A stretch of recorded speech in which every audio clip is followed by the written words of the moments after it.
This segment of Dirk Diggler's Shitty Sports Show was brought to you by ESPN. We picked your idols for you. Remember Tim Tebow? You do now. Warning. Pregnant women, the elderly, and children under 16 should avoid prolonged exposure to Dirk Diggler. Dirk Diggler may suddenly accelerate to dangerous speeds. Dirk Diggler has high gluten content and is not kosher, halal, or vegan safe. Do not ingest Dirk Diggler, as Dirk Diggler is for external use only. Discontinue listening to Dirk Diggler if any of the following occurs: itching, vertigo, dizziness, discoloration of urine, tingling in extremities, loss of balance or coordination, slurred speech, temporary blindness, profuse sweating, heart palpitations, increased use of profanity. If listening to Dirk Diggler gives you an erection lasting longer than 4 hours, you're welcome. Listening to Dirk Diggler may lead to unplanned pregnancies. If Dirk Diggler begins to smoke, get away immediately. Seek shelter and cover head. Dirk Diggler may stick to certain types of skin. When not in use, Dirk Diggler should be returned to a special container and kept under refrigeration. The ingredients of Dirk Diggler include, but are not limited to, a glowing substance which fell to the earth, presumably from outer space, and bad memories. Do not taunt Dirk Diggler. Dirk Diggler does not come with a lifetime guarantee. Dirk Diggler, enjoy the show. Extra heat.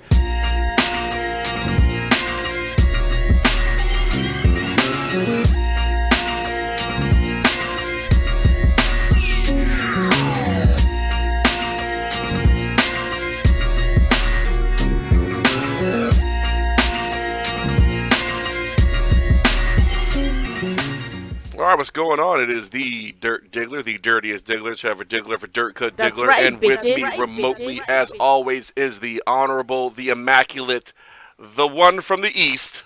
Kenny the Dork, unapologetically New England and unapologetically socially distanced. And this is Dirk Diggler's, no, Dirt and Dork's Shitty Sports Show. That's right. Dork's got his name at the door now. Oh shit, I'm on the marquee. You are on the marquee, and this is our Super Bowl Pre-Stravaganza. So, Right. we got our, we're going to talk about the normal sports shit, but, today is a special show dedicated to what looks to be quite the matchup between the Tampa Bay Buccaneers and who's hosting a Super Bowl and the Kansas City Chiefs. Right? Yep.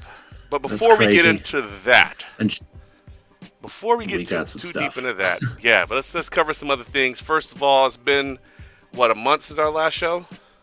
Something like that, a few weeks? Right, yeah, since Wild Card Weekend. Yeah. So, all right, you started a new job, right? Yes, I did. So tell us about that, man. How was all that going on? We were all excited for you. Want to hear about it? Oh, it's been going great. Budget specialist now, Johns Hopkins Centers for Civic Impact. Having a great time already so far. A lot of people like my the perspective I've brought and the work ethic. Nice. And my knowledge and my ability. My supervisor especially appreciates it because I've taken a lot off of her plate. How does it feel to have a supervisor appreciate you for once? It's been a long time. It has been a minute. It's been a really long time. It's been a minute. Yeah. So for those of you who don't know... when I'm not getting nasty letters. Yeah, for those of you who don't know, Kenny and I served together in Okinawa quite some time ago. And even then, his supervisors did not really appreciate his efforts. But I'm glad that here we are, the year of our Lord 2021. He's in a place that people appreciate his efforts, because it's always nice to be appreciated. It is. It definitely is. Oh, yeah. And, even though I've made some of the, I've made a couple of miscues and, in my budget reconciliations, and she's been great about pointing them out and been kind of, you're still doing a great job. And I'm like, but I made a mistake. Yeah, but you don't have to be fucking perfect, dude. Wait, positive reinforcement? No way. Not throwing you to the wolves? Yeah. Instead of a, it's refreshing to get that instead of a letter in the mail on letterhead from your previous employer calling you, telling you that you were less than honorable and deviously seeking out alternative employment.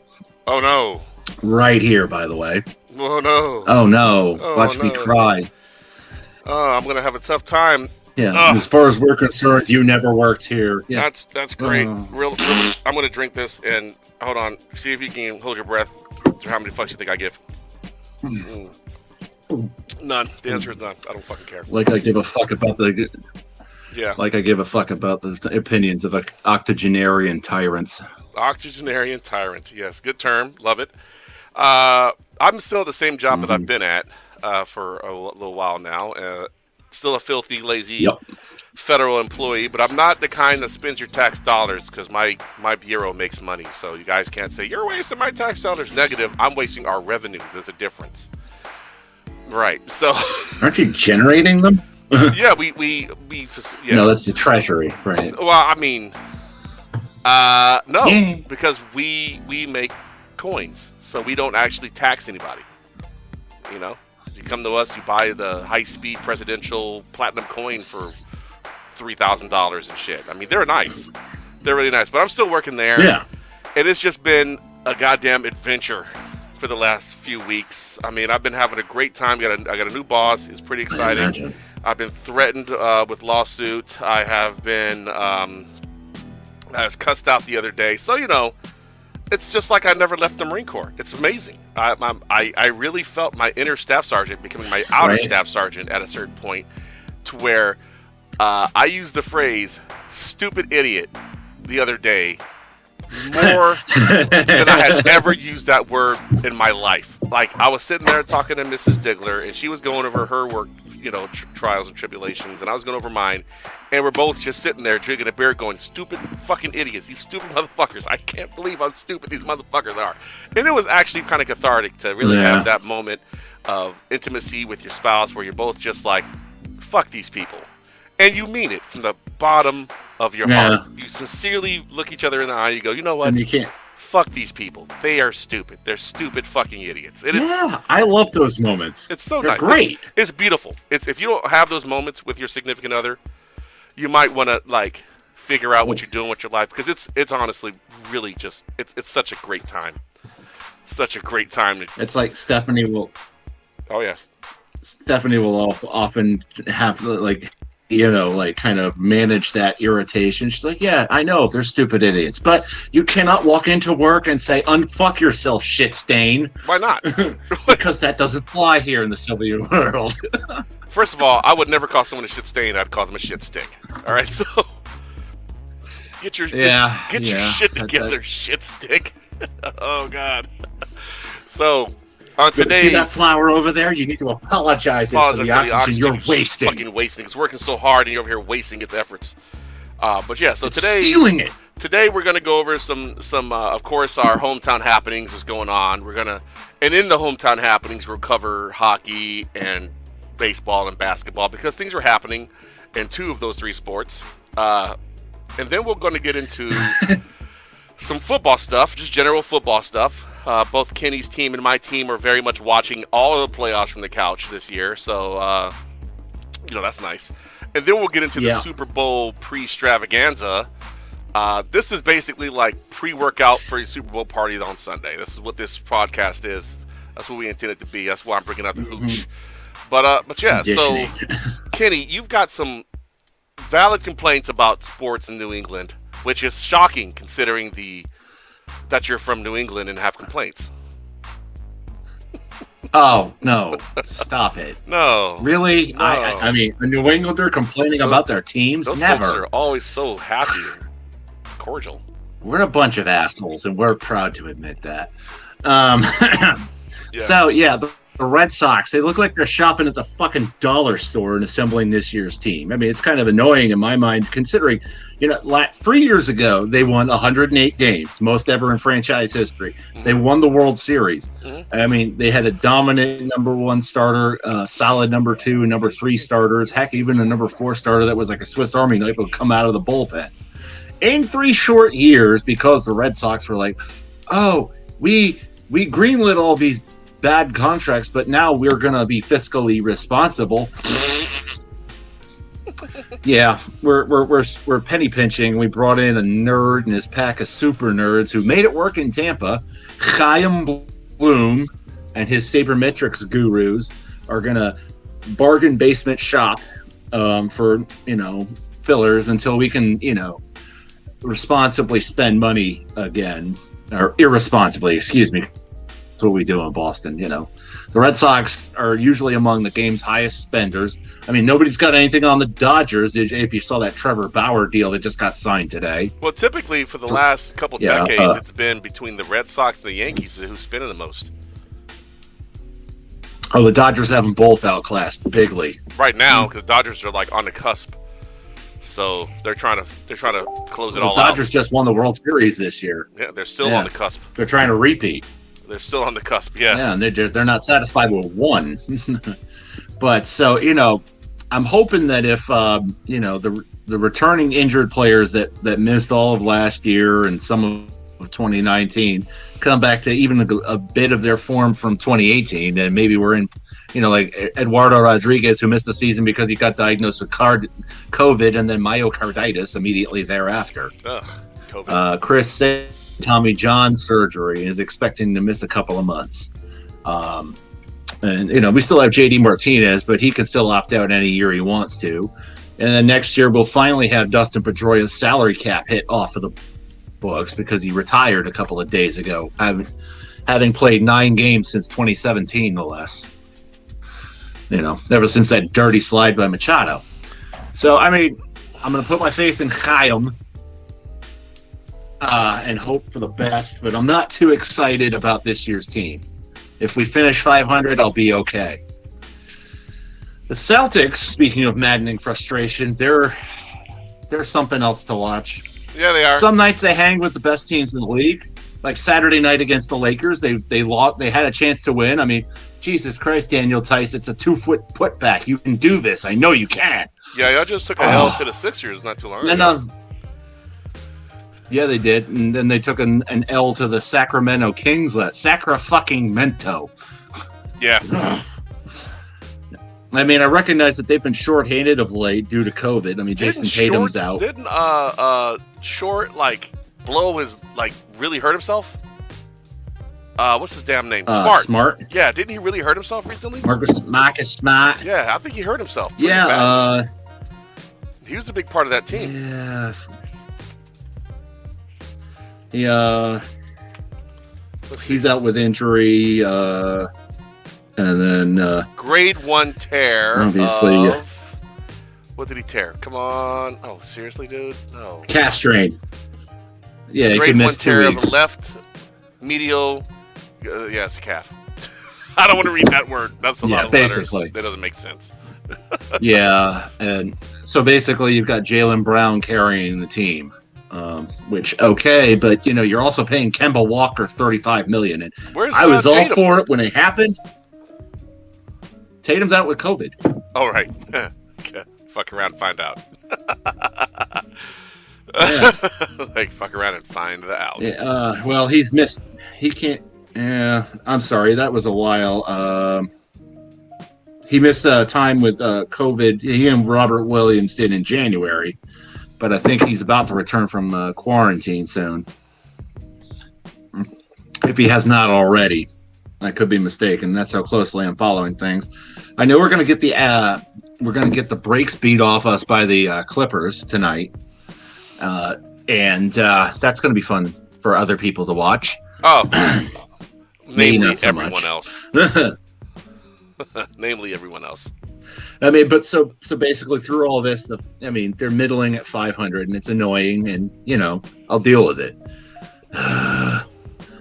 But hey, the Bruins are doing pretty good. Yeah, the Their Bruins youth just movement is handed the producing Flyers results. a L, We went- last night. and they're playing them again tonight Oh, okay. because they're doing home and homes. Yeah, so do you think that because Basically, it was so a you don't have one? to bubble too much. I want to say it was a one-score game last night. Do you think it's going to be something similar? The Flyers are pretty competitive this year. Not going to lie. Yeah, no, not gonna lie. Yeah, the Bruins and the Flyers are tied for the second best record in the NHL right now, right behind 1 point behind the Toronto Maple Leafs. That's Those impressive. perennial choke artists. Oh. Yeah, well, I'm stoked just like you are. Because it's a shortened season and wins wherever you can get them matter. I think we're playing a 40-game season or something like that. How many? That we're not on top of this like we are football is just sad. Well, you know what, man? It's 2021's been a rough year so far. I think we can be excused for a lot of different shit that happens, dude. 56 games they're going to play this year. Honestly, And man, so that's not the too Bruins bad. are 7-1-2, and I think the Flyers are right there with them. Yeah. But they both have 16 points so far. They're 1 point behind the Mapes. And they're both, the Bruins are looking good. Tuukka Rask is back from his quarantine bubble. We moved on from Torrey Krug and Zdeno Chara over the season, over the offseason. Patrice Bergeron is now the captain. And we still have Brad Marchand, the guy that you would hate on any other team, but, because he's a Bruin, I love him. I mean, he's an asshole, but he's our asshole. Yes, and that's exactly how that needs to be played out. It's like he's like when Stephanie's a Caps fan, I had to put it in terms she can understand. He's our Tom Wilson, and she's like, oh, Caps fans. Yeah. We had a good laugh about it. Caps fans. Because he's always the guy starting fights, cheap shotting people and that scoring goals. role has existed as long as hockey has. That's your goon. Everyone needs a goon. Yeah, we call him a little ball of hate. So Seething ball of hate. The goons. Yeah, I mean, but I tell you though, having Tuukka Rask back in goal has made a world of difference. It's amazing what an elite goaltender can do for you. Well, anytime you have an elite player at any position, that is a huge thing. But the goaltending position, especially considering how isolated you can be if there's a defensive breakdown, because it happens.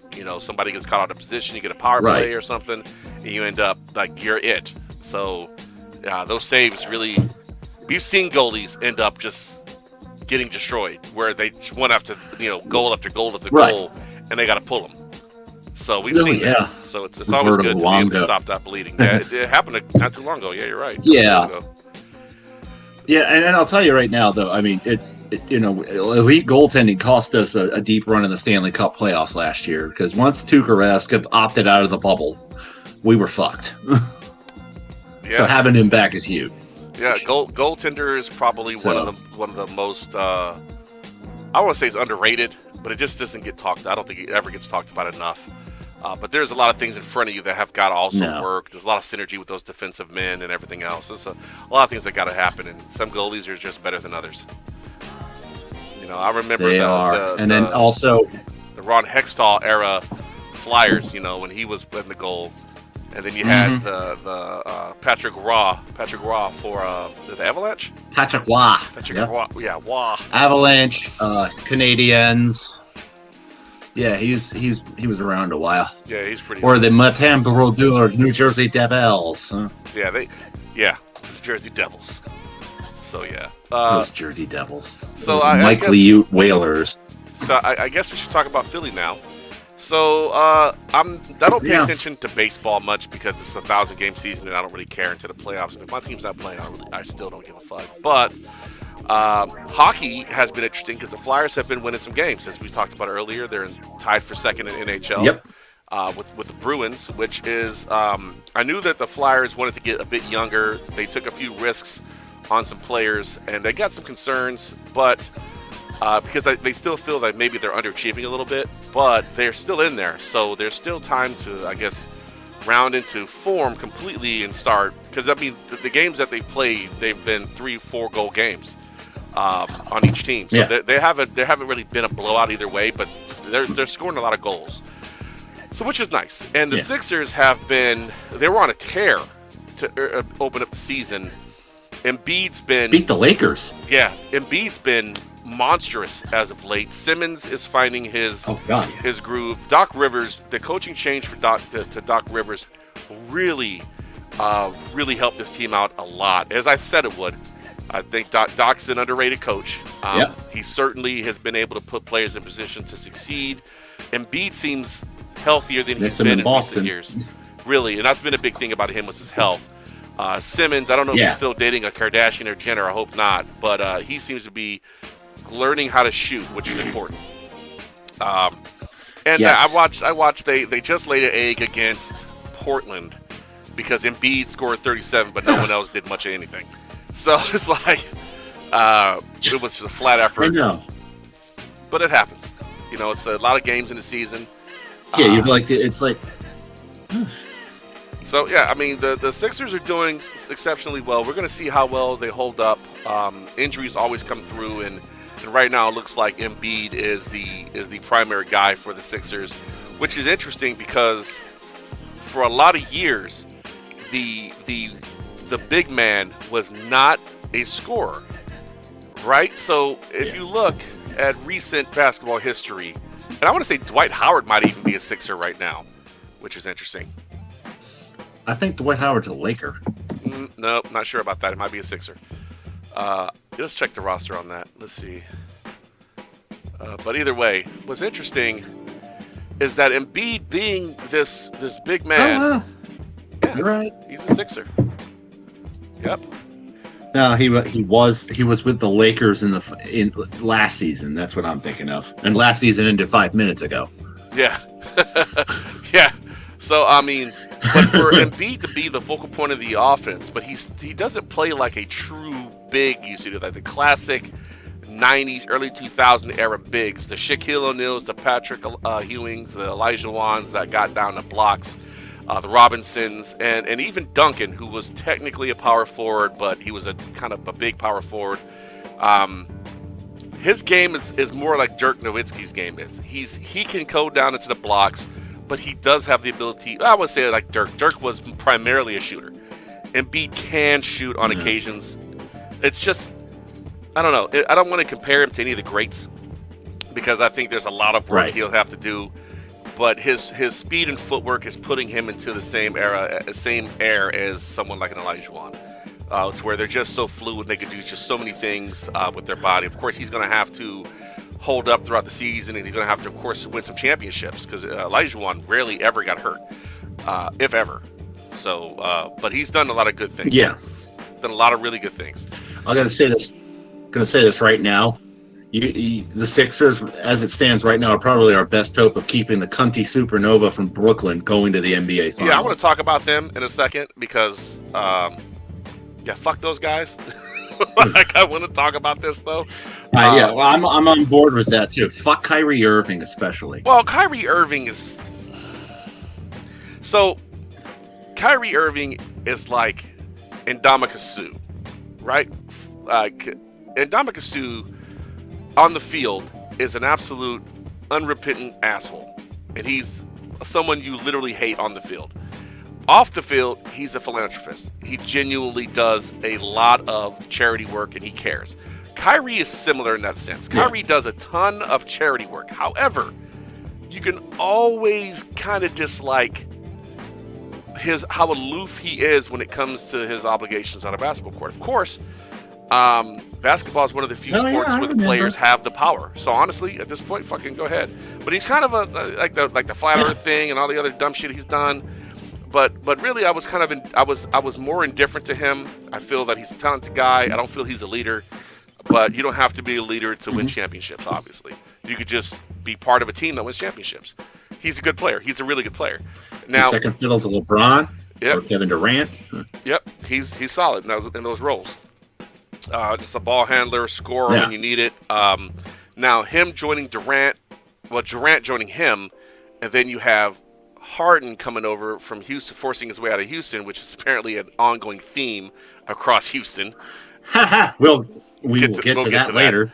Was interesting. And honestly, I don't hate James Harden, right? I think the style of basketball they asked him to play was very cynical and cunty. That doesn't mean that he is cynical and a cunt. It means that the style of basketball that they were coached to play was cynical, cunty, and was very analytic. Right, we're going to force threes, try to draw fouls, and we're just going to run points up from the foul line and from behind the arc. I get it. Doesn't win championships, obviously. Made for some really boring basketball, but it won a lot of games. Scored a lot of points. I get it. Right, the math kind of works, but it just makes you insufferable as a team. Is he playing the same basketball in Brooklyn, or is he actually playing like he was in Oklahoma City, coming off the bench? See, that's the question, right? See, now that's the question, right?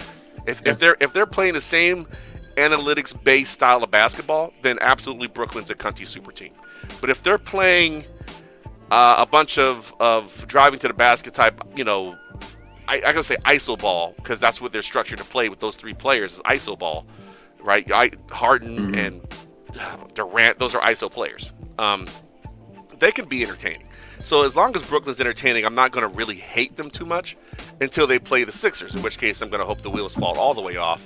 Because as fun as Golden State was to watch, I don't want to see it again. Like, I don't want to see it again. Like, Golden State was fun to watch because that whole team had some sort of character and charisma to it. They're really exciting, and I don't see that happening. Like, the personalities aren't there for me in Brooklyn, right? You don't have a Draymond Green. Right, and people are like, "Oh, Draymond Green." Like, Draymond, you wish you had a Draymond Green. Like, you wish you had a guy that was going to kick somebody in the balls. Like, just be honest here. No. I mean, Steven Adams is glad every team doesn't have a guy like him. Yeah, seriously. But I mean, it's what it is, and we'll see. There's a lot of seasons still to play, but I think the East is going to come down to between the Sixers and Brooklyn, and I mean maybe Toronto. Toronto's still a very good team. But we'll see. I mean, if the Celtics can get a big with that $28.5 million trade exception we got from Gordon Hayward leaving, maybe he was a bad fit. Maybe the Celtics can contend. He was a bad fit. Yeah, I don't see them contending at the end. It'd be like that sometimes, man. I mean, they didn't have to go through the process. No. Sam Hinkie died for our sins. We had a mini process. Sam Hinkie died for our sins. That first year with Brad Stevens, where Danny Ainge shipped off KG and Pierce to Brooklyn. But they were over the hill, though. The time for them to go. It was a smart move. Yeah. We tanked for 1 year. We tanked for numerous years. And then we tanked for multiple years. Yeah, I mean. But we got Embiid. Yeah, I mean. And Ben Simmons. So, all right. Basketball and hockey having been addressed, I believe, and baseball, I guess. I mean, fuck that sport. But whatever. Yeah. So let's talk about football. So the question I have for you is, does your team need a quarterback? Yeah. A lot of teams' quarterbacks situation is up in the air. There could be as many as 21 new starters next year, this next season. A lot of shit happening. Familiar faces changing places. Yep. Yeah. Big trade between LA and Detroit. When I say LA, I mean the Rams. I will probably still refer to the Chargers as San Diego because fucks with these Spanos. But big change there. Yeah. So you have, what do they ship? They shipped Goff, a first rounder or two first rounders and a second rounder or third rounder for Matt Stafford. And I'm not going to lie, Matt Stafford is the better quarterback. Goff is... Yeah, they got the better quarterback out of the deal, but they're giving up their future for it. They really are. And the thing about Goff is he's not bad, he's tough too. We got to remember, he played that game with like a broken thumb in his throwing hand. So Goff can suck it up quite a bit. But Stafford has an injury history as well, but Stafford does light up the scoreboard. We're going to see what they do with him. I'm not sure he was worth that king's ransom. Stafford. If they were just trying to get rid of Goff, I mean, that's pretty extreme. But we're going to see what happens. We're going to see what happens. And for me, the thing that gets me about it is the haul that they got for Stafford. I mean, that's ridiculous. Yeah, the thing is, think about it. Like we're still talking about. Yeah, that's a lot of draft capital. Detroit actually drafts pretty well. They just haven't had a coach. Yeah. I mean, they've drafted new coach, new GM. Yep. So this could be it for them. This could be the big changerini for them. You know, this could take them to get to and then win the playoffs. Yeah. I mean, only one of 4 teams that have never made the Super Bowl. So. What are those 4 teams? Only team from the NFC also. Detroit, Jacksonville, Houston, and Cleveland. Yes. Never made it. Cleveland got close this year. That was nice to see. My heart went out for those guys, I thought man. They had Kansas City. They almost did. They were giving Kansas City everything they can handle. But, Kansas City did they got screwed on that. That touchback. Yeah, that's a dumb rule. I don't think anyone likes that rule. It's a dumbass rule. That's getting changed, I think. We'll see. I think it's getting changed. The Saints bitched enough to have pass interference calls reviewed, which did absolutely nothing to change pass interference calls. So No. maybe, but so but you have a new I starter. think that the one of the other interests. Yeah, what's that? You have a. I'm sorry. Go ahead. We'll get to the other teams. Yeah, no, the thing that also interested me about the Stafford trade, how it's going to affect the rest of the market. Two, I mean, there was other teams in on Stafford making calls, Denver and Carolina especially. Mm-hmm. They just didn't have the capital, or were not willing to pony up the capital as the Rams did. And then one thing that really got me was, and because I was hoping that the Patriots would try to trade for Stafford, the one team he absolutely did not want to be traded to was New England. Yeah, nobody wants to play for Belichick right now. No, and then also another thing is Stafford's been an indoor quarterback his entire career. He has been. You think about how November and December he is terrible outdoors, and you think about that would be his home games. Well, we'll see. Yeah. We're gonna see what happens with Matt Stafford.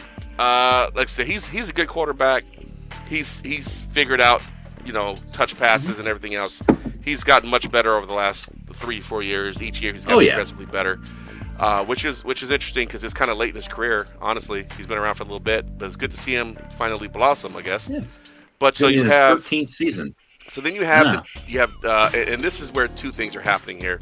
You have Deshaun Watson, who absolutely wants out of Houston, right? So Cal McNair, don't blame him, fail son of dickhead Bob McNair, allowed Jack Easterby, who was a cretin, to absolutely make the Houston Texans into more of a cesspool than it was. So as a result, you have, of course, we well documented all the terrible moves they made as far as personnel, beginning with their not wanting to pay their left tackle, which means they have to go after Laramie Tunsil, which means they started to cough up capital, draft capital, and all this money, which means now you end up with Deshaun, why am I blanking on his name? Hopkins over there. DeAndre Hopkins in Arizona now. And now you have Deshaun Watson and J.J. Watt, who is a company man if there ever was one. Literally foaming at the mouth during press conferences. So Watson wants out. And to be honest with you, if it wasn't for Watson, this team, they wouldn't have any wins. He physically willed them to a playoff win the season prior. And he won their games. He doesn't want to get wasted. He doesn't want to waste his career. J.J. Watt's already apologized for wasting one of his years, because even J.J. Watt realizes how special of a player Watson is. So he wants out. Now let's see what Houston does in response to that, because it's quite possible that he just refuses to suit up, which is what I would do, because he takes a pounding behind that line. They're bad. Yeah. And he's already said he's prepared to sit out the 2021 season if Houston does not trade him. Yep. So we're going to see where he goes. But the issue I'm having is the Goff-Stafford trade really made things lopsided for unhappy quarterback trades. And in Philly, we have a potential unhappy quarterback with Wentz, who's gone from Ginger Savior to get this fucking guy out of my town in the course of a single season. Wow. It doesn't take much. All you got to do is be selfish. He's no longer God's second son? No, he's not. And all it takes is one season of you playing like shit, not acknowledging that you've been playing like shit, and then getting mad that somebody treated you like you've been playing like shit, which is essentially what it's come down to. Doug Peterson was jettisoned 3 years after a Super Bowl victory because they felt he was too soft on Wentz. So then they hired a coach that allegedly may be more friendly to Wentz to appease Wentz. And Wentz apparently still wants out of Philly. And right now, the two front runners are Chicago, surprise, and the Colts. Because Frank Reich. Marmalade, Phillip Rivers just retired. So they're in need of a quarterback. Yep. So reuniting him with Frank Reich is looking like that's what he wants. But here's the thing. That new coaching staff is mostly from the Colts. So they couldn't get Frank Reich, obviously, but they got as much of the essence of Frank Reich as they could have, and Wentz is still wanting out. So at least that's what the story is, right? He's not saying anything to deny it. So I mean, this is what we're going to go on. And the Eagles are apparently entertaining offers. Maybe they feel like they have a future with Hurts. They have the number 6 overall pick. Maybe they feel they can take a quarterback there. Or maybe they know that this next year is just going to be a down year. Either way, they don't want an unhappy quarterback on their roster that's going to be soaking up all that cap space. They want to get rid of him. But because of what happened with Stafford and Goff, they may have to pay to get rid of him. So we're going to see what happens with that. I'm not excited. I mean, this would have been the first draft in a while that the Eagles had, a decent amount of picks. Not that we did much with them, but I don't know. And the best part about all of this, though, is that nobody wants to go to New England.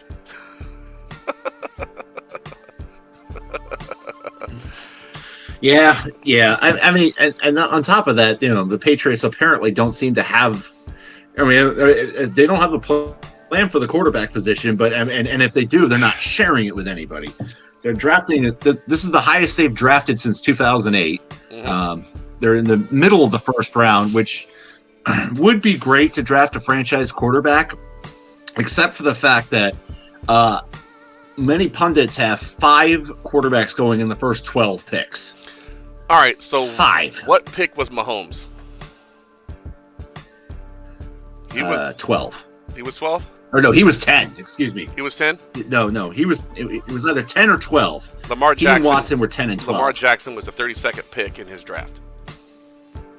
And I know Tom Brady was 199. No. Lamar Jackson he was good coming out of college. Tom Brady wasn't that good coming out of college.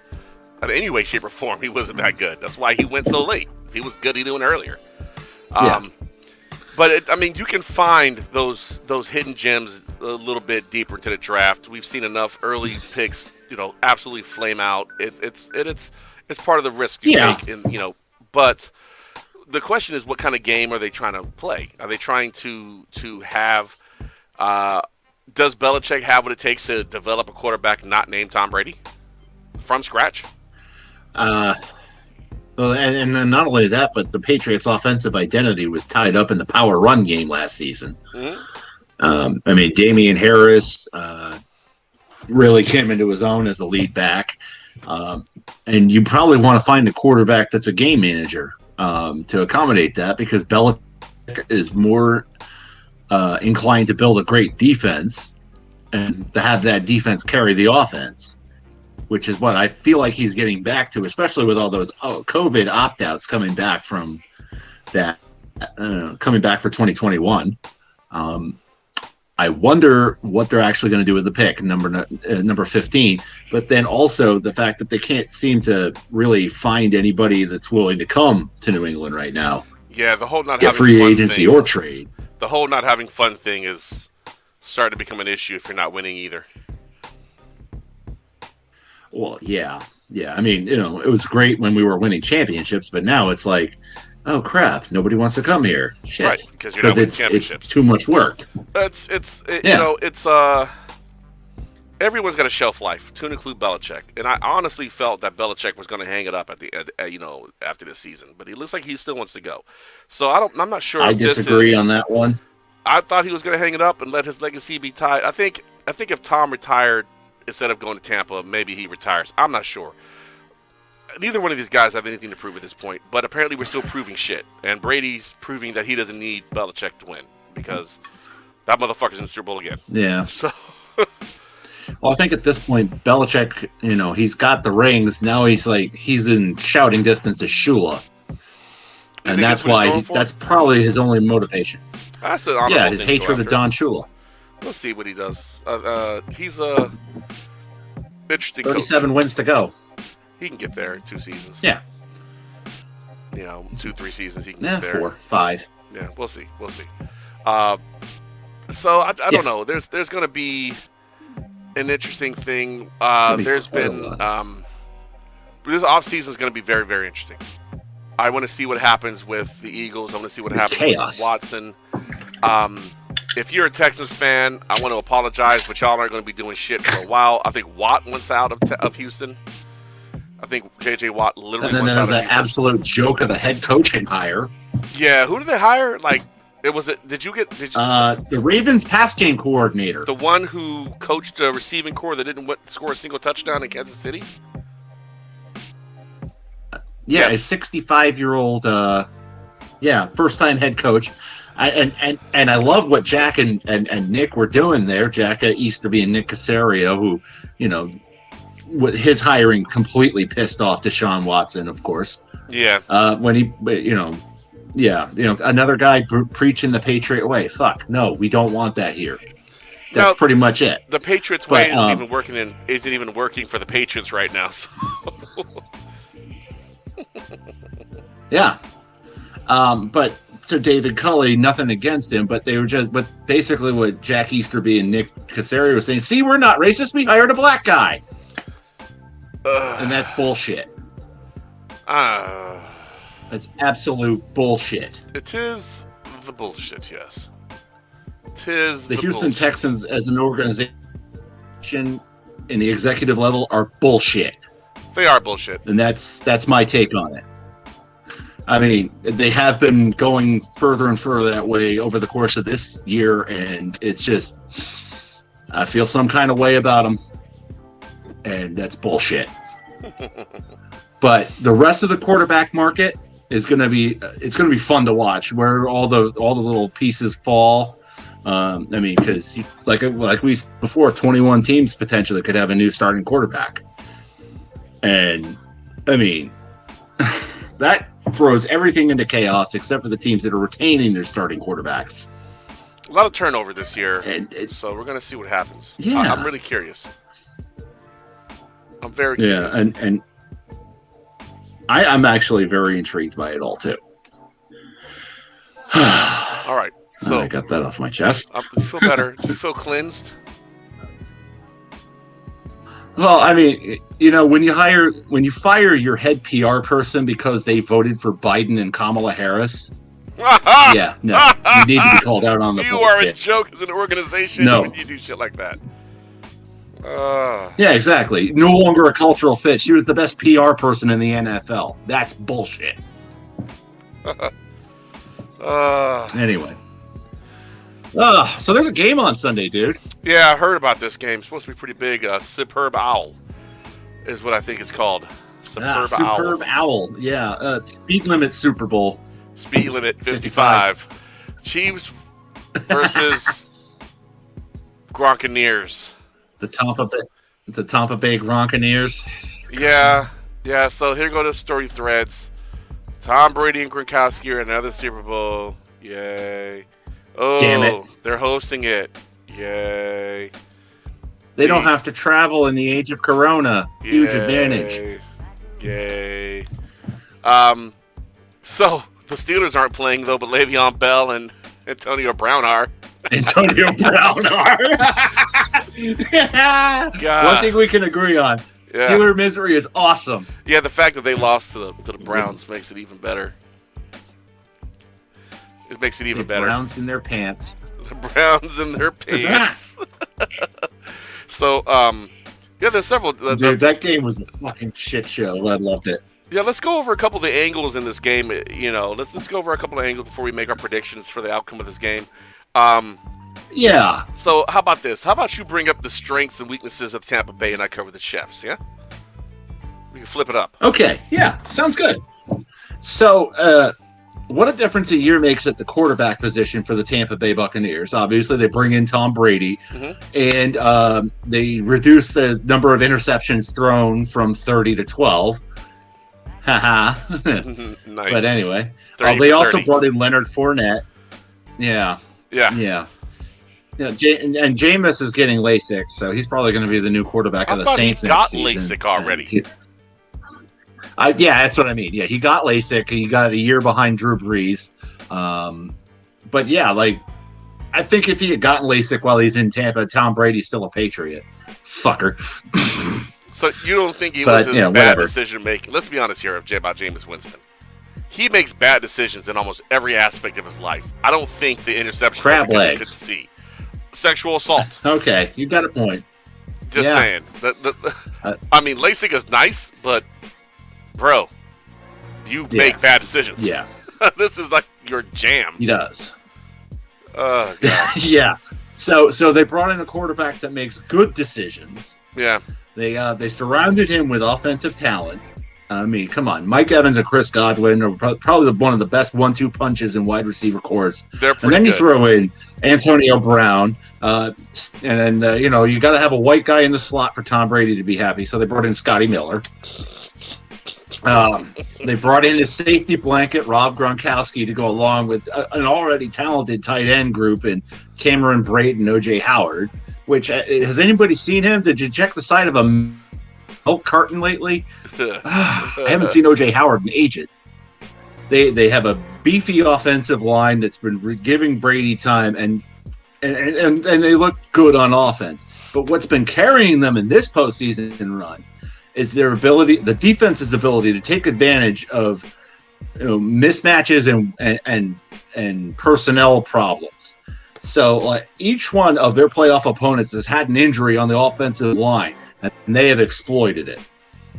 I mean, it's been never more obvious than against the Saints and against the Packers. The Packers were missing David Bakhtiari, their starting center. Yeah. And the Saints, I forget who the Saints were missing, but they retired Drew Brees, basically. And Drew Brees is going to be done either way. I mean, and that defense in the NFC Championship game made up for the fact that Brady made 3 bad throws. Because you know how many points they got off of turnovers in that game, right? Like 3, right? Brady throws 3 consecutive interceptions. They got 6 points. Yes, it wasn't a lot of points. Off of those. They did a great job limiting the damage from those picks. They did, and not only that, but Brady was heaving it a lot in situations and getting very, very lucky, like that last touchdown right before the half.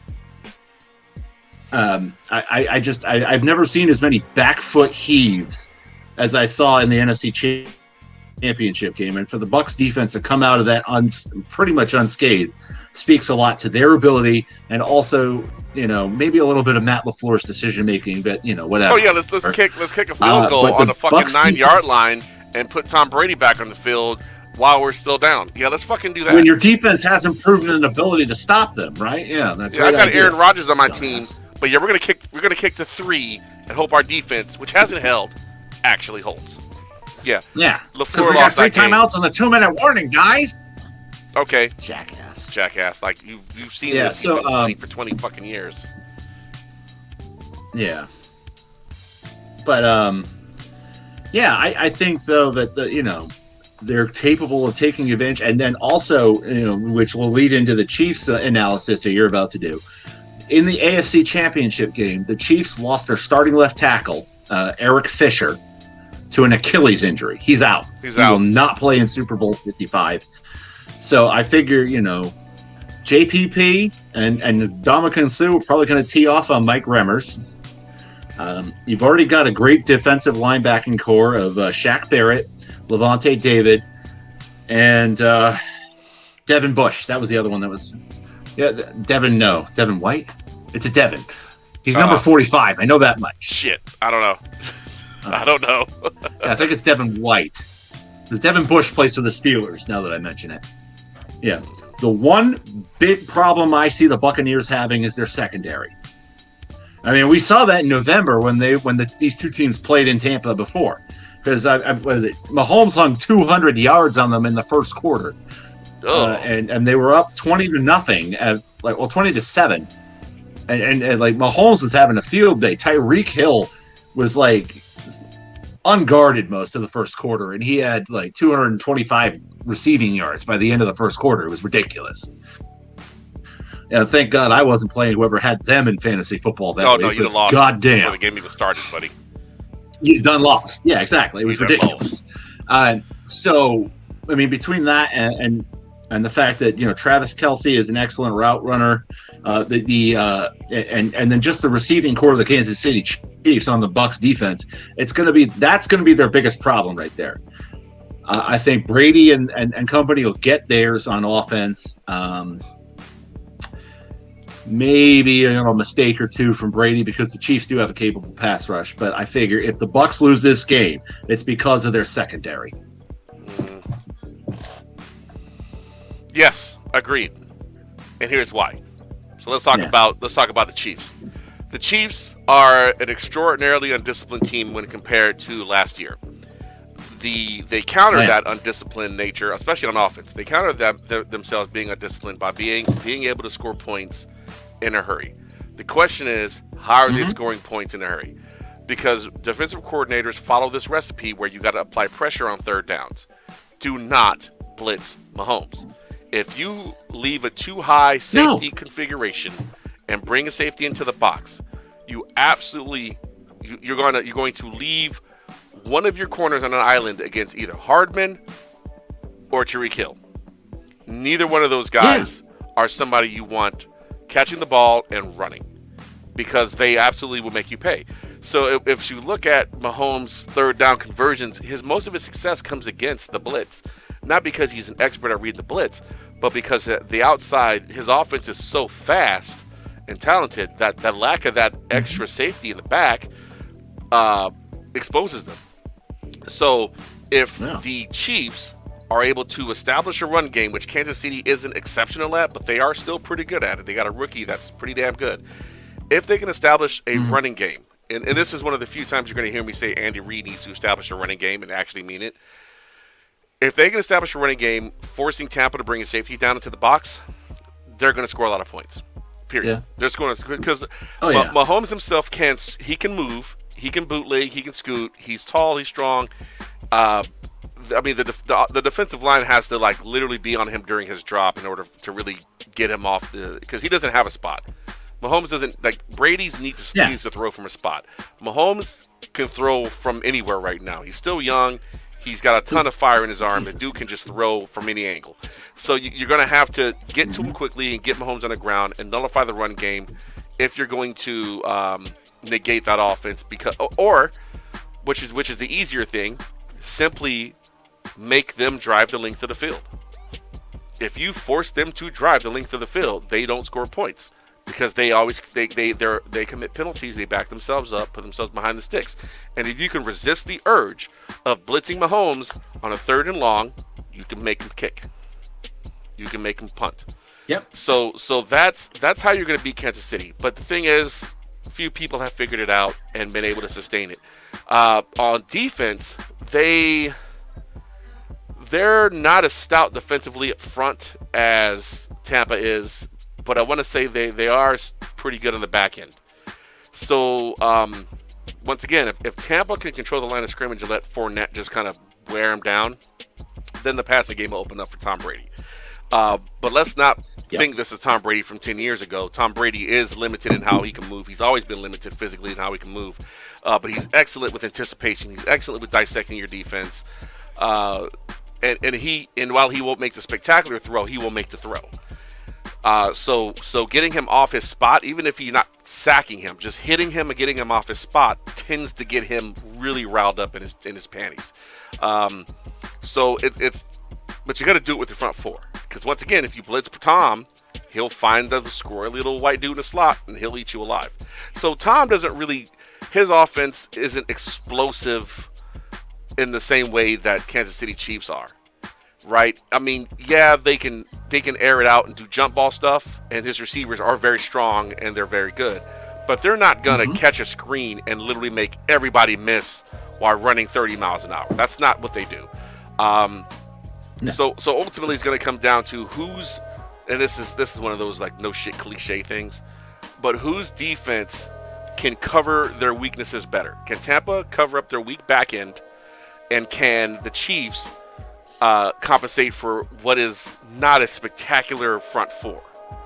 They've got good linebackers. They've got good DBs. Their front four is a little suspect. They got kind of a monster they're gonna have to tackle with Fournette. But I think Kansas City. I'm gonna actually say that.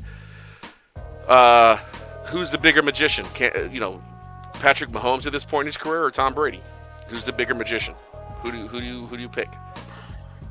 Who's going to pull the rabbit out of his hat? That's going to be who it comes down to.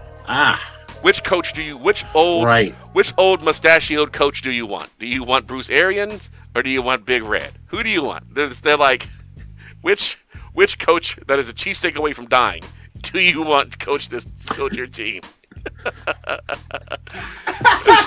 Let's be real. They're both lovable guys. You can't hate either guy. They're both lovable grandpas. No, you can't. You can't hate them, but which one do you want to win this game?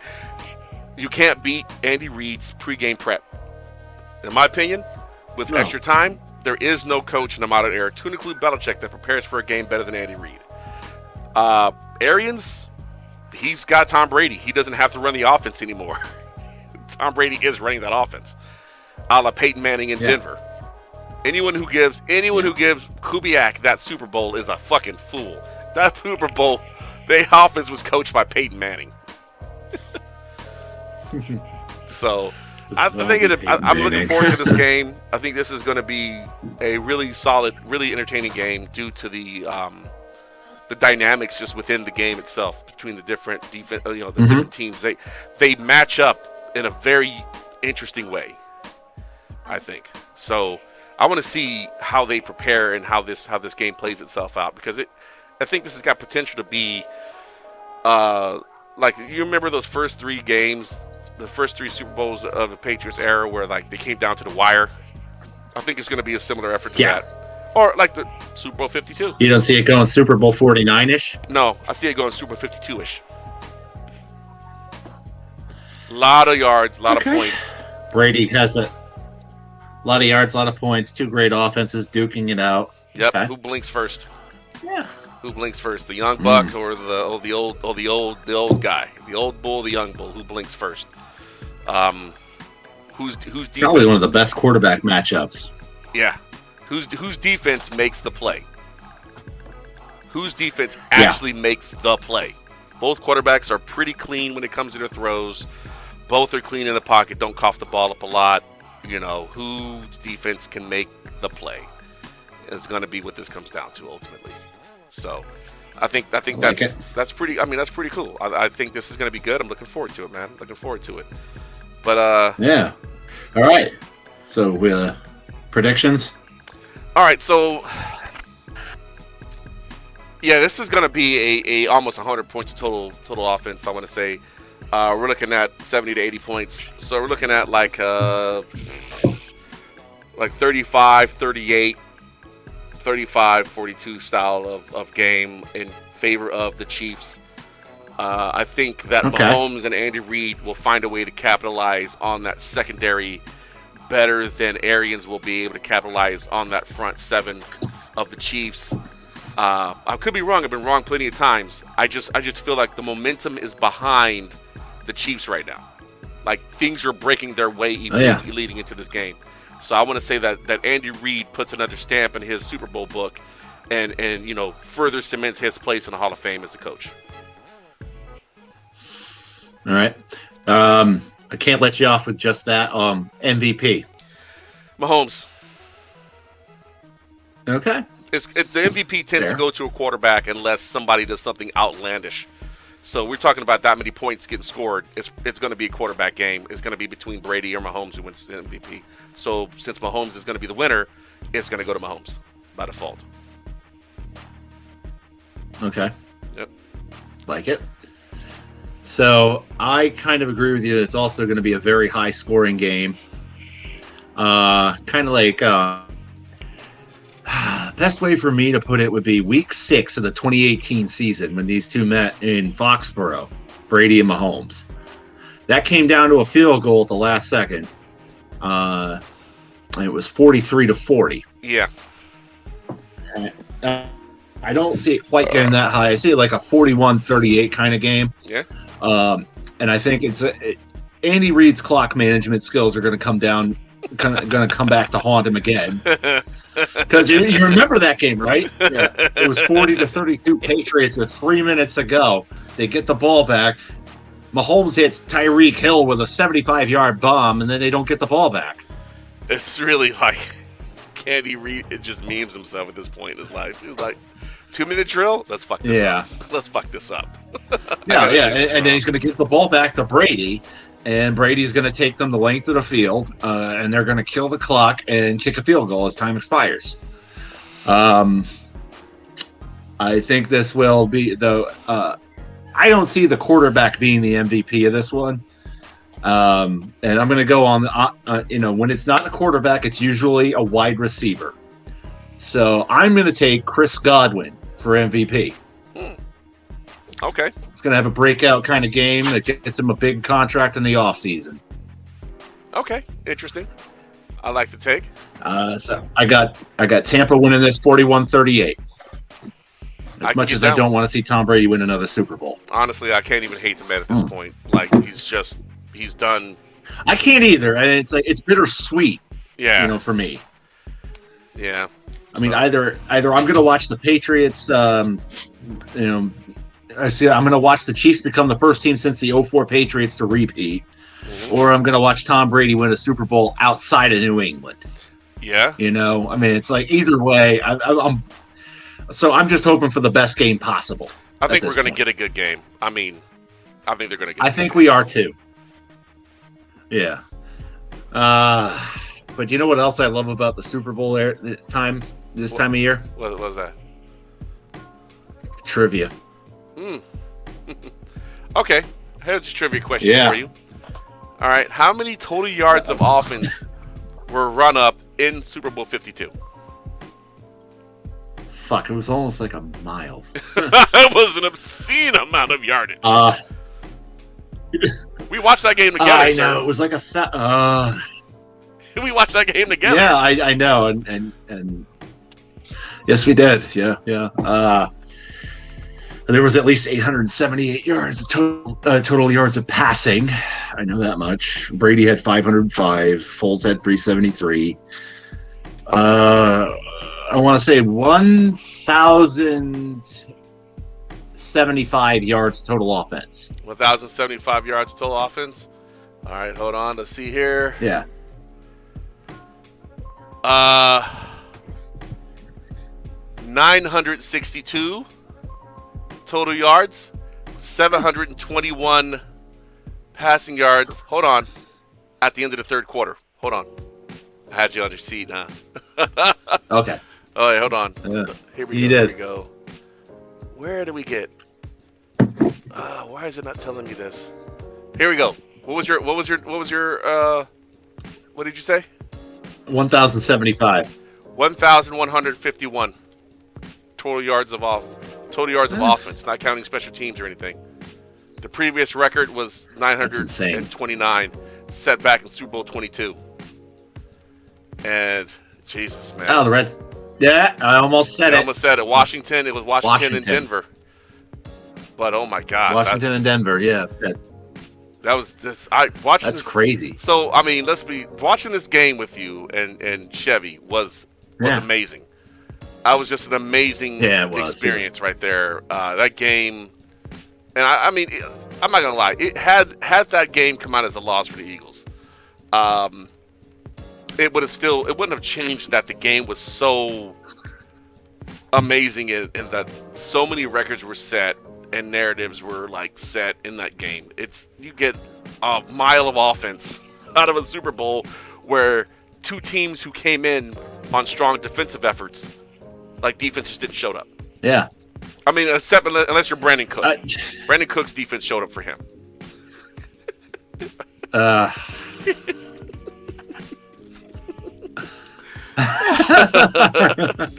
Fucking Brandon Cooks.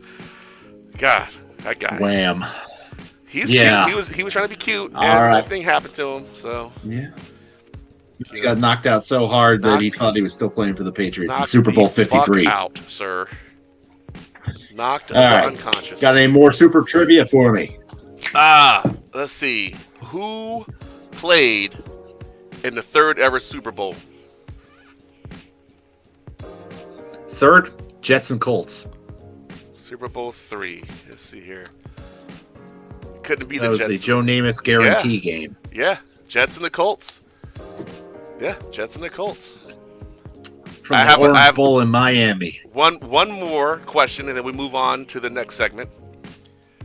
What division? Yes, sir. Were the Seahawks initially in?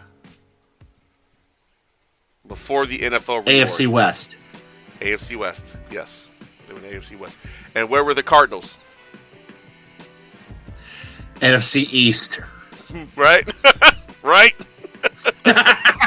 No, I think what was even a bigger joke at that point was the NFC West with Atlanta, New Orleans, and Carolina. Yeah, that didn't make any sense. They were just sticking teams where they could. And then the NFC and AFC Central had like 30 teams in it.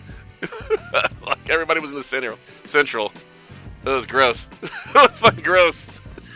Yeah, like Jacksonville started off in the AFC Central. That makes no sense. That makes no sense. No, it doesn't. All right, so let's move on to our next segment, our shitty beer of the week.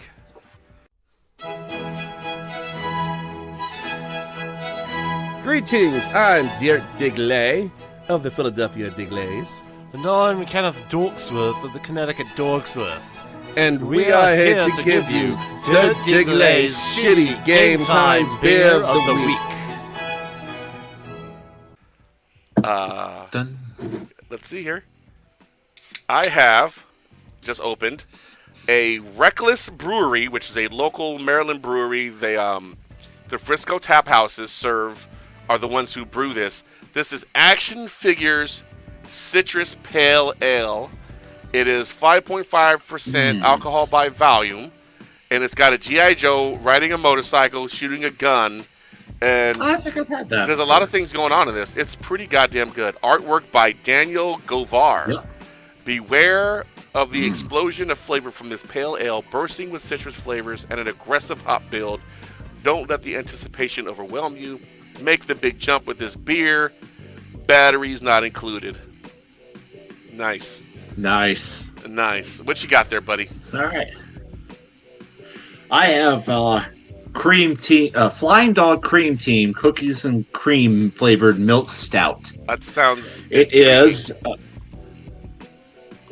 a 9.5% alcohol by volume. That's a party, is beer. what that is, buddy.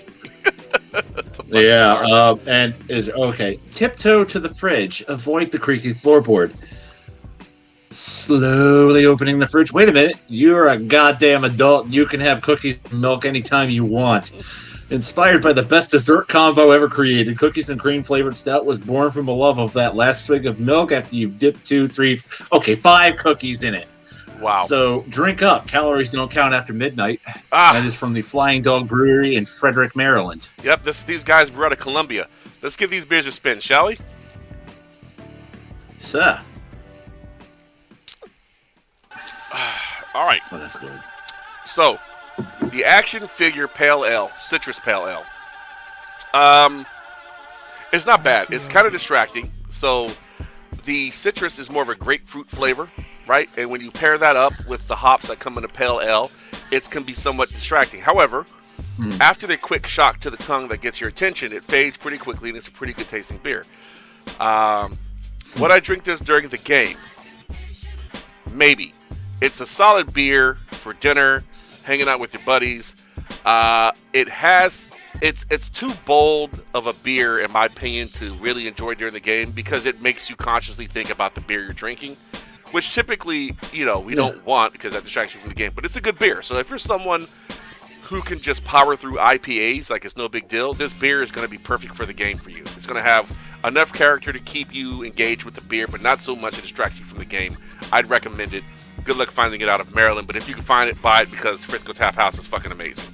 So, and the Little Digglers work there. So, right. Yeah.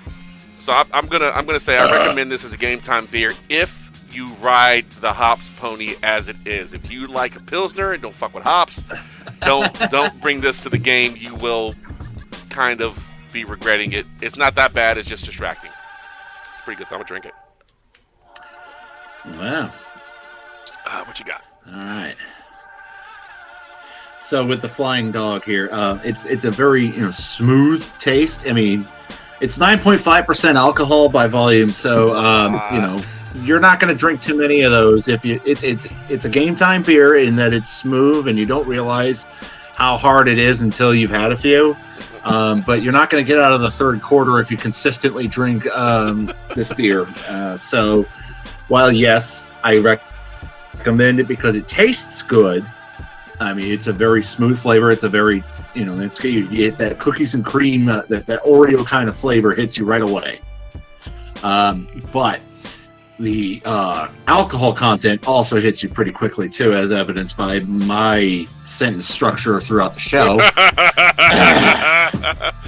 Yeah, you said what, 9.8%? 9.5. Oh, buddy. Oh my god. Yeah, you're not driving if you have more than 4 of these. You're not awake at that point either. Who am I kidding? Vowels and consonants. You don't know me. About as drunk as a Pittsburgh kicker in the bar with his coach? Yeah, I remember. That's 2 references for the children at home. Nice. Yeah, I'm wary. Yes. Wary. So, but it's a game time beer if you want to fuck around and find out. Fucking around and finding out is one of my favorite things. Fucking around and finding out is tight. Tight. Yeah. I also like shitty hot takes. Oh man, I'm a huge purveyor of shitty hot takes. Sir, do you have a shitty hot take for the? Sir, do you have a hot take you can share with the class? Holy super shitty indefensible hot takes, Diggler! What are we gonna do now? Johnny, Dork, to the take mobile. Okay, hold on. I guess I just gotta get this started. Hold on. It takes a minute. It's kind of old. All right. Really? All right. I think. All right. I think we're good. I think we're good to go. All right. Super shitty. Sir, please share your hot take. And I know this is gonna, and this is us ripping off Philly with our idea here. So that aforementioned quarterback situation for the New England Patriots is going to be so bad that they have to pull a page out of Dick Vermeil's book and make the movie Invincible all over again and hold open tryouts for any fans who think they can play quarterback in the 2021 season, because Vinny from Woonsocket and Sully from Dorchester, they think they can master Josh McDaniels' offense. That's for sure. It's called. The movie's going to be called "I'm Better Than Tommy Holding My Beer." Yeah, meet me at Dunkin'. Meet me at Dunkin's. The Dunkin'. Yeah, grab a few from the Packy while you're at it. The Packy store. Packy. Honestly, that's probably their best way to get get a fucking quarterback for New England at this point. So my shitty hot take. Is that the Eagles trade Wentz to New England, where he would get the hardest coaching he's ever had in his fucking life, and promptly retire after 2 years of being under Belichick. Thanks. Just saying, man. I mean, everyone's like, what if he rounds back into 2017 form? I think that ship has sailed. He's such a bitch at this point. I don't think he can. He's a bitch. Yeah. Oh, and not only that, but I mean, he almost had Josh McDaniels as the head coach this year. I was so worried about that. He wanted no part of that. I know you were. I was worried about that too. He spent so much time in the NovaCare Center talking to Lori. I thought he was a done deal. I was like, so this asshole flakes out on the Colts, and we have to lose Frank Reich, and then we hire this asshole? Oh no! But it didn't happen, so I was okay. Oh. Well, I mean, and not only that, for me, the big part of it was who's going to run the fucking offense next year. I was terrified. I mean, honestly, Josh McDaniels, say what you want about what the job he did this year, he's done a great job, of running the offense and reshaping its identity where necessary. Like in 2018, when they won their 6th Super Bowl, all of a sudden they became a power running team. And again this year, masked the weaknesses of the quarterback by becoming a power run team. Well, it wasn't the quarterback. It was your shitty receiving core. But if you bring in Carson Wentz, it was your shitty receiving core. You had a lot of talent, but they couldn't catch. No. I mean, Edelman getting hurt after 6 games really didn't help. No, it didn't. So Carson Wentz coming here, that's like a special brand of fuck you to New England. It really is, and I so hope it happens. I mean, you son of a bitch. So viewers, listeners, there's some. Let me provide some context here. We have willed shitty takes into existence. I just want y'all to understand. The LeBron James and Anthony Davis in LA, we made that happen. It took us 2 years, but we willed that into existence. Oh, we were trying. I was trying to will Anthony Davis to the Celtics for a while. Yeah, but I was going with the Lakers, and so was Gianni. And I believe that we willed that shit into existence. Like, there was no way you were going to Anthony Davis and LeBron James, and they're both in LA now. What the fuck? It happened. We did it. We started the rumor. It happened. God damn it. Damn it. We did that, dude. So, Wentz to New England. Honestly, though, shitty hot take aside, 2017 Wentz was absolutely putting teams through a weed thresher. He was on the goddamn stop. Yes, he was. He has potential. Pre-ACL. The dude is immensely talented. He's just got his head about shoulder deep up his own ass right now. His biggest problem is him. So it's like you're talented and maybe you know coming you're to New England. Yeah, being talented and knowing you're talented is problematic because then no one can fucking tell you shit, which is where he's at. So good luck with that. Yeah. With well, Bill. that's. Bill. Yeah. It is what it is. He played a terrible game. Yeah. And he's not Tom. Yeah, you game plan the best you can. Yeah. You know, quarterback position needs to be reevaluated. Yeah, look at that. Oh God. Yeah, we're on to Cleveland. Hey, by the way, I also want to point out a really cool stat for the show. Yeah. Brandon's gonna hate it. Is he though? But this is the 5th straight year that one of our teams has been in the Super Bowl. I don't know, between you, me, Gianni, and Brandon. Yeah. Drop that. Leads you to get on top of that, Brandon. 5 seasons of Dirt Diggler Shitty Sports Show, and every year one of our teams has been in the Super Bowl. Yeah. That's interesting. Even though I wasn't part of the show in season 1. I mean, it was really just me and D from down south on occasions. It's just me with headphones on in my little garage area talking shit to a mic for an hour. It's very weird. But Dirt and Dork sports show, shitty sports show, man. It's where we're at right now. And we certainly wish Gianni's Chiefs well in their quest to repeat. I'm sure she'll be over the moon, and well, if she's even watching football. I don't know if she is. She wants support, but honestly, with her, I think with the whole thing with Cap, I think it's a done deal for her. Wouldn't it be amazing if they gave Cap a job next year and really pissed off all the assholes? Like, hello. I mean, the dude's solid. He's better than some of the quarterbacks that are going to be getting jobs next year. I think he could have done better than Cam Newton this season. Possibly. I would have loved for him to go to New England just to watch New England and fucking implode on their own fucking dicks. Yeah.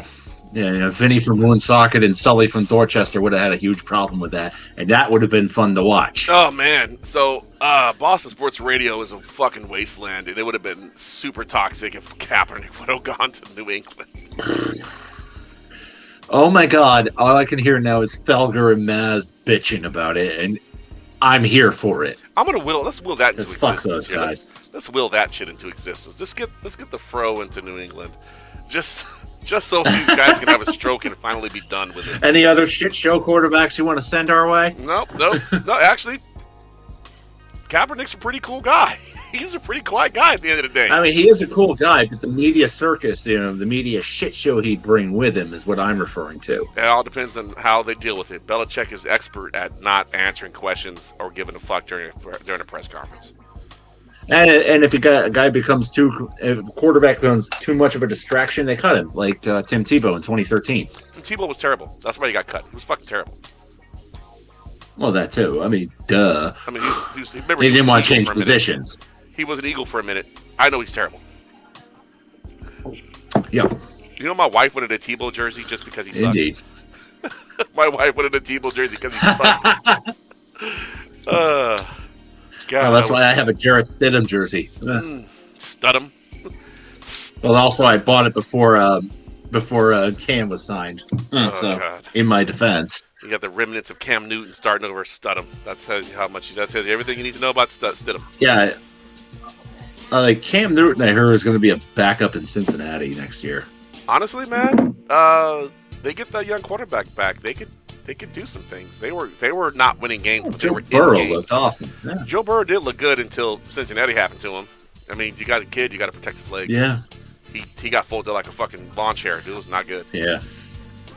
He did. Did. So I hope he But, recovers. You probably won't see him again until mid-season or the next year after that. If you really get him recover all the way.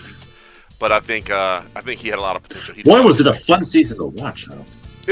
Given all Overall, though, this year has been a fun season. given all the terrible shit that's been going on, it certainly was a required distraction that I think a lot of folks needed. And so I'll take it for what it was. But it's it's football, and we'll see how things work out. There's just a lot of flux that's going to be coming into play in the next year. This particular off season, and I just want to my team's not settled. As I'm used to my team being settled. You're used to your team being settled. Yeah. Our teams aren't settled. So Right. the Bears crazy. aren't settled. The Bears could very well be making The a play on 20s, Carson y'all. Wentz. They're not married to Trubisky.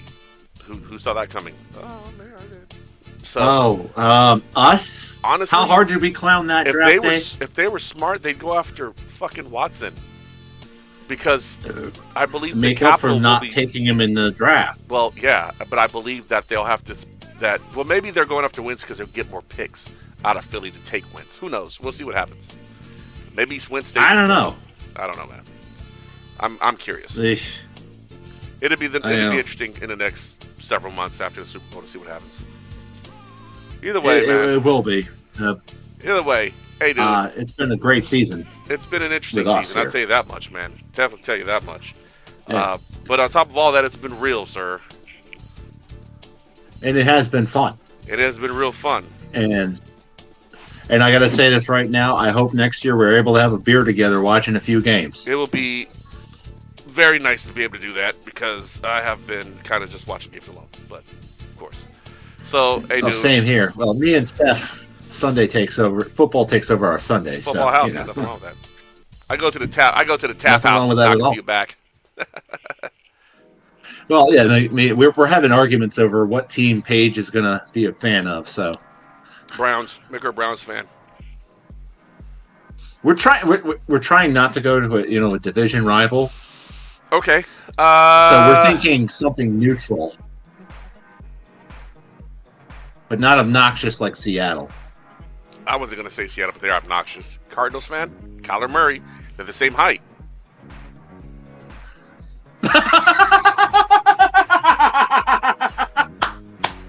Love it. There you go. Yeah, there you go. I got it now. I'm going to pitch that to Steph. The same height. I like it. Nice. Not to cut the show short, Nah, but I think that was a good way to end. it is absolutely a good way to end it, bro. So, hey, look, listeners, thank you for joining us on Dirt and Dork Shitty Sports Show, Super Bowl Pre-Stravaganza. Hope you enjoy We'll the see game. you in season 6. See you for season 6, and hopefully we can get in person and start, knocking out some shows in person. We can get the rest of the team back together and at least get Brandon in there and really start making some outstanding content. So we thank you for listening to the shows we made this year, and we hope that you join us next year and bring some friends, okay?